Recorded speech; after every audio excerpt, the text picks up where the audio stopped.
ઘટનાની વિગત મુજબ 26 ફેબ્રુઆરી 2026ના રોજ બપોરે અંદાજે 12 વાગ્યાના સુમારે આ બનાવ બન્યો. મૃતક દિનેશ નવરત્ન પ્રજાપતિ પોતાના કામ અર્થે ઘરની બહાર નીકળ્યો. તે સમયે સામેથી તેનો પાડોશી શિવકરણ બિંદા આવી રહ્યો હતો.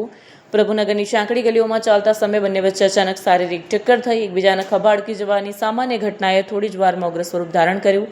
ટક્કર થતાની સાથે જ બંને વચ્ચે જોઈને કેમ નથી ચાલતો તે બાબતે બોલાચાલી થઈ. બોલાચાલી જોતજોતામાં ઝઘડામાં ફેરવાઈ. પ્રત્યક્ષદર્શીઓના જણાવ્યા અનુસાર શરૂઆતમાં બંને એકબીજાને ગાળો આપી રહ્યા હતા. આ દરમિયાન મૃતક દિનેશ પ્રજાપતિ ઉશ્કેરાઈને આરોપી શિવચરણને 2-4 લાફા માર્યા. જારમાં તેને માર માર્યો. આ ઘટનાએ આરોપીના અહંકારને ઠેસ પહોંચાડી અને તેણે મનોમન બદલો લેવાનું નક્કી કર્યું. જારમાં મારેલો માર શિવચરણ સહન ન કરી શક્યો. તે ત્યાંથી જતો રહ્યો, પરંતુ તેના મનમાં બદલો લેવાની આગ સળગી રહી હતી.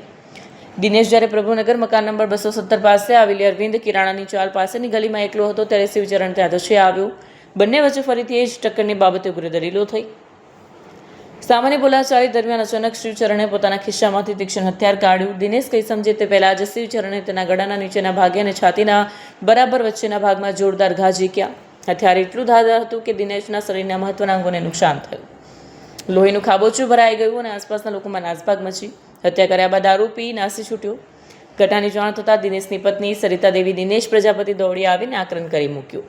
પોલીસે મૃતદેહને પીએમ અર્થે હોસ્પિટલ ખસેડ્યું અને પત્નીની ફરિયાદના આધારે હત્યાનો ગુનો નોંધ્યો. યોજના પીઆઈના માર્ગદર્શન હેઠળ અલગ અલગ ટીમો બનાવવામાં આવી હતી અને સીસીટીવી ફૂટેજ તપાસવામાં આવ્યા હતા. ટેકનિકલ સર્વેલન્સ અને બાતમીદારોની મદદથી પોલીસે ગણતરીના કલાકોમાં જ આરોપી શિવકરણ બિંદાને તેના સંતાનના સ્થળેથી દબોચી લીધો.